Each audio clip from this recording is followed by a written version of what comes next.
নেকি নেকি কেউ দেবে না। সেই দিন এই দুনিয়াটা সব ধ্বংস হয়ে যাবে, কিন্তু কেউ বলবে যে তোমার 10 ভরি সোনা দেবো, আর একটা নেকি দাও, দেবে?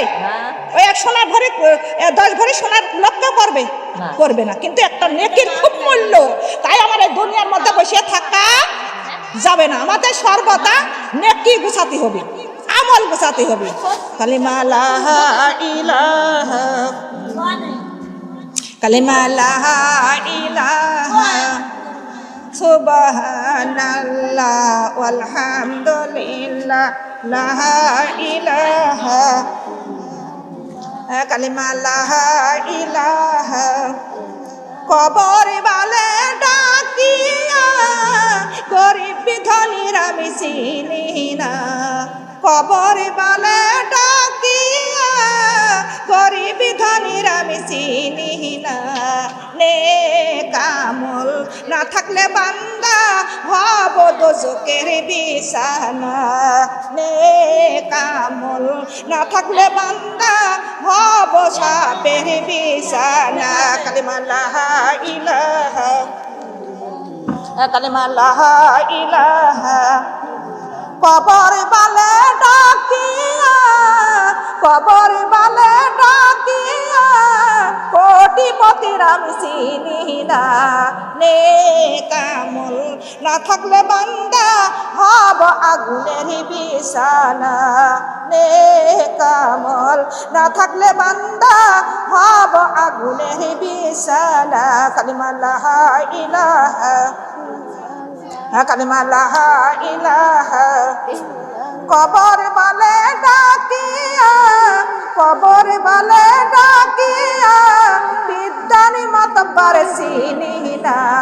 নেক আমল না থাকলে বান্দা হব পোকে চোখের বিছানা, নেক আমল না থাকলে বান্দা হব পোকে চোখের বিছানা। কালিমা লা ইলাহা, কালিমা লা ইলাহা।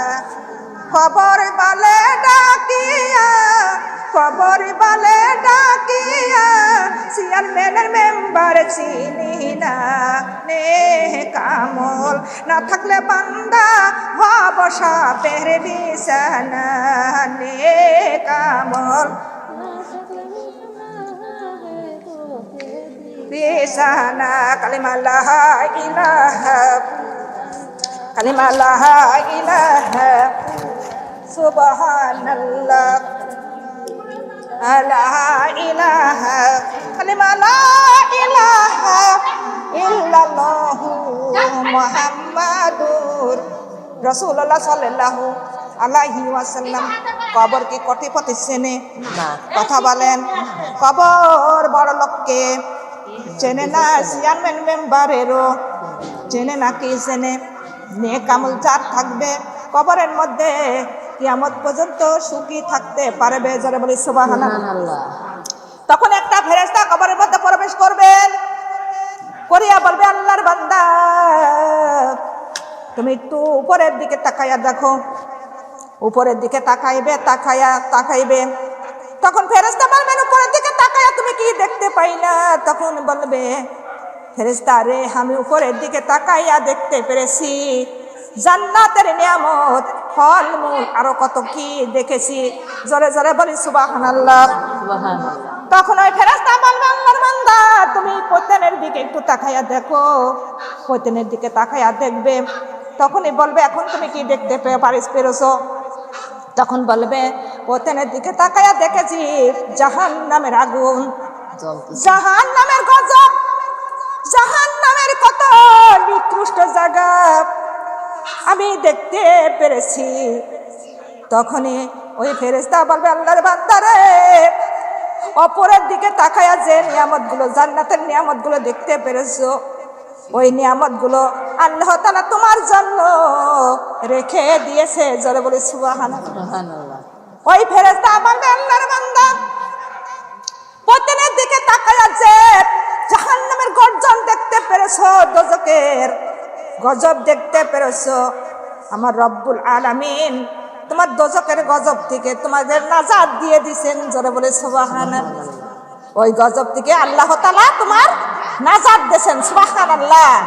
হে মহান রব্বুল আলামিন তখন ডাক দিয়া বলবে, হে কবরের ফেরেশতা, আমার ওই বান্দা বান্দির, আমার ওই মুমিন ও মুমিনাতার কবরের আযাব তোরা দিস না।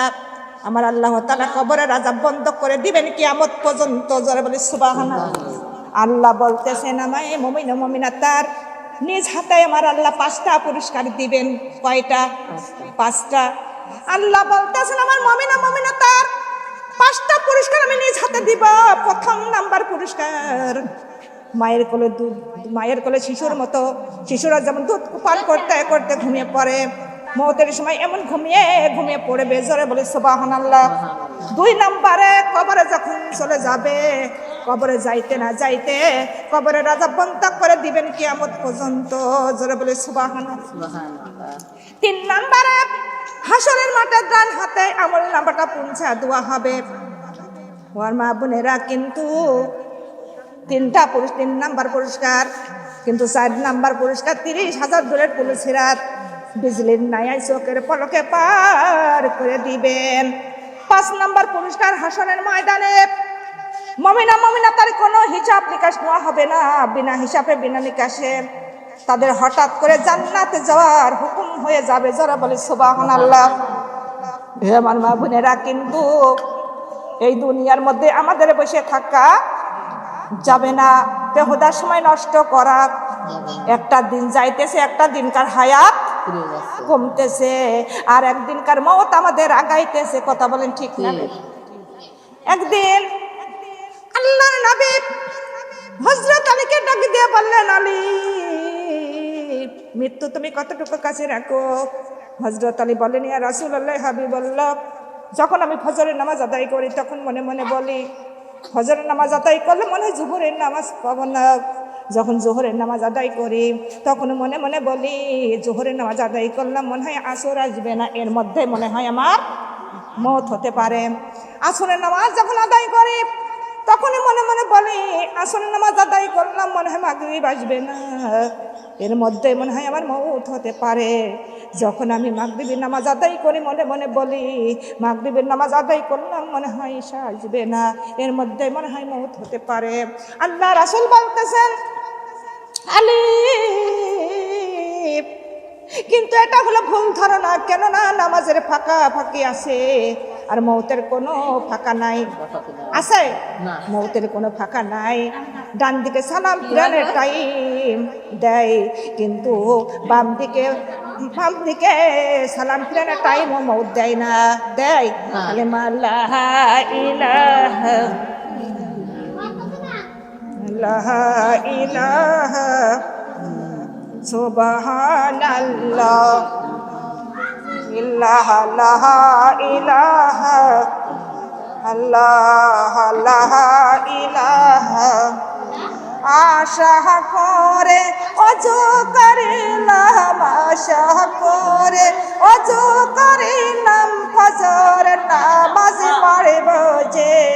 আজরাইল ভাই একটু আমি সময় চাই, আজরাইল ভাই একটু আমি সময় চাই। আজরাইল বলে, ও মুর্দা ভাই, আজরাইল বলে, ও মুর্দা ভাই, হাতে আমার সময় নাই। আল্লাহর হুকুমে এসেছি আমি তোমার রূহটা নিবার চাই। আল্লাহর হুকুমে এসেছি আমি তোমার রূহটা নিবার চাই। কালিমা লা ইলাহা, কালিমা লা ইলাহা।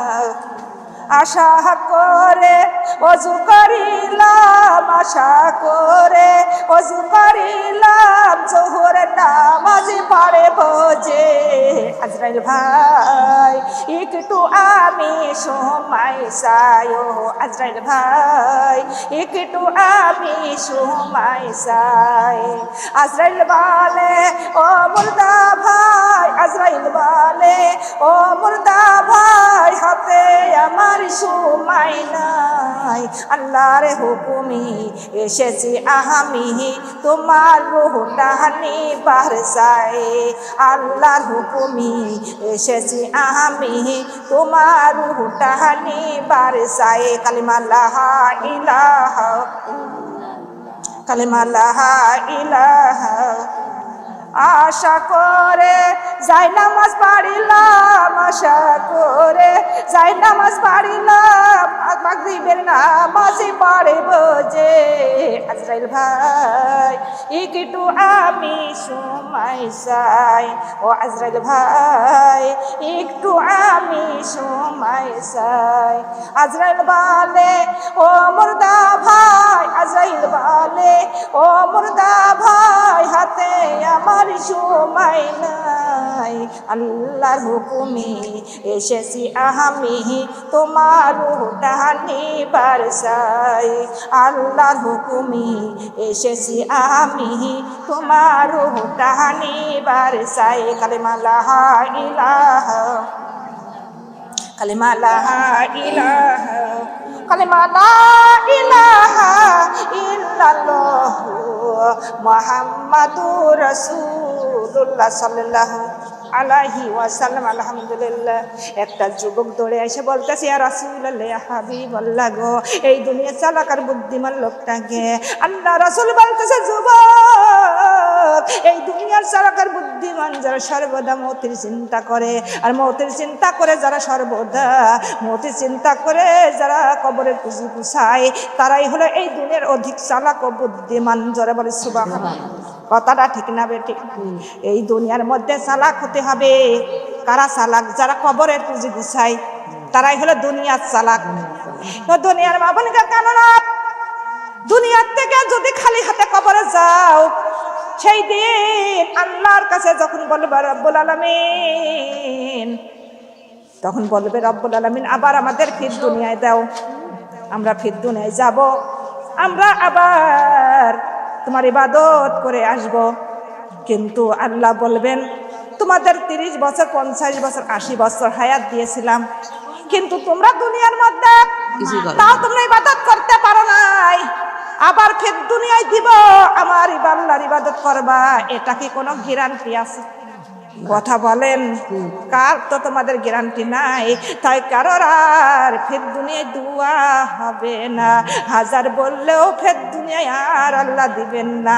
হে আমার মা বোনেরা, তাই দুনিয়ার মধ্যে আমাদের বসে থাকা যাবে না। কেননা আমাদের কখন যেন আল্লাহ ডাক দেয়, ডাক দিলে কবরে চলে যেতে হবে। হবে কিনা? কবরে চলে যেতে হবে। কবরে যাওয়ার সাথে সাথে মুনকার নাকির ফেরেশতা এসে বলবে, আমার রব্বুকা ওয়া মা দিনুকা মান নাবিয়ুকা। কয়টি প্রশ্ন? 3টা প্রশ্ন। রব আমার আল্লাহ, দিন আমার ইসলাম, নবী আমার মুহাম্মদ সাল্লাল্লাহু আলাইহি ওয়াসাল্লাম।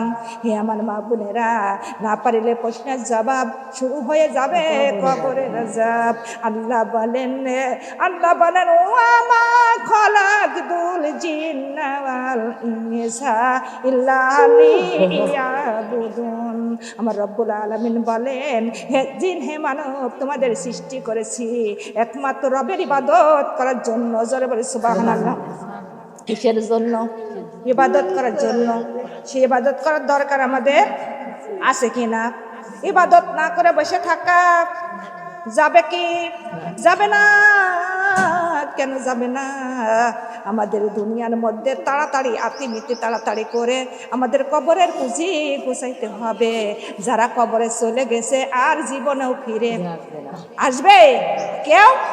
দাদা দাদি গেছে, আইছে, মা বাবা কেউ ফিরে আসেনি, আমরাও ফিরে আসবো না। কিন্তু আজ বাদে কালকে যাওয়া লাগবে কিনা? আজ না হয় কাল তুমি যাইবা কবরে, যাওয়ার সময় দেখবা চাহিয়া তোমার সবই রইল পড়ে, যাওয়ার সময় দেখবি চাহিয়া। আজ না হয় কাল তুমি যাইবা কবরে, যাওয়ার সময় দেখবি চাহিয়া তোমার সবই রইল পড়ে, যাওয়ার সময় দেখবি চাহিয়া। দাদা গেল বাবা গেল কেউ এলো না ফিরে, সবার যাইতে হবে গো ওই অন্ধকার কবরে, সবার যাইতে হবে গো। মা গেল বাবা গেল কেউ এলো না ফিরে, সবারই যাইতে হবে গো ওই অন্ধকার কবরে, সবারই যাইতে হবে গো। আজ না হয় কাল তুমি যাইবা কবরে, যাওয়ার সময় দেখবি চাহিয়া তোমার সবই রইল পড়ে, যাওয়ার সময় দেখবি চাহিয়া তোমার সবই রইল পড়ে, যাওয়ার সময় দেখবি চাহিয়া। ঘর করলা বাড়ি করলা চলো গাড়ি করে, হঠাৎ আজরাইল সামনে খাড়া গো, চলো অন্ধকার কবরে, হঠাৎ আজরাইল সামনে খাড়া গো। ঘর করলা বাড়ি করলা চলো গাড়ি করে, হঠাৎ আজরাইল সামনে খাড়া গো, চলো অন্ধকার কবরে, হঠাৎ আজরাইল সামনে খাড়া গো। আজরাইল বলে হে ও মাজান চলো তাড়া করে, কোনো কথা শুনিবে না গো, নিবে তোমার কলিজাটা ছিঁড়ে, কোনো কথা শুনিবে না গো, কোনো কথা শুনিবে না গো। আজরাইল বলে ও মাজান চলো তাড়া করে, কোনো কথা শুনিবে না গো, নেবে কলিজাটা ছিঁড়ে, কোনো কথা শুনিবে না গো। ছেলে মেয়ে কাঁদবে বাবা কিভাবে যাও ছেড়ে, বাবা বলে ডাকবো কারে গো, এইভাবে সংসারে বাবা বলে ডাকবো কারে গো। ছেলে মেয়ে কাঁদবে মাগো কিভাবে যাও ছেড়ে, মা বলে ডাকবো কারে গো, এইভাবে সংসারে মা বলে ডাকবো কারে গো, এইভাবে সংসারে মা বলে ডাকবো কারে গো। নামাজ পড়ো রোজা রাখো বলি যে তোমারে, ফুলের বিছানা হবে গো তোমার অন্ধকার কবরে, ফুলের বিছানা হবে গো। নামাজ পড়ো পর্দা করো বলি যে তোমারে, ফুলের বিছানা পাবি গো অন্ধকার কবরে, ফুলের বিছানা পাবি গো। আজি নয় কাল তুমি যাইবা কবরে, যাওয়ার সময় দেখবি যাইয়া তোমার সবই রইল পড়ে, যাওয়ার সময় দেখবি চাহিয়া। আলহামদুলিল্লাহ, কথাটাগুলো ঠিক না বেঠিক কথা বলেন? আজ না হয় কালকে তোমার কবরে যেতেই হবে, কারণ মা দাদা গেছে বাবা গেছে কেউ ফিরে, আমাদেরও সবারই যেতে হবে অন্ধকার কবরে, কেউ ফিরে আসবে না।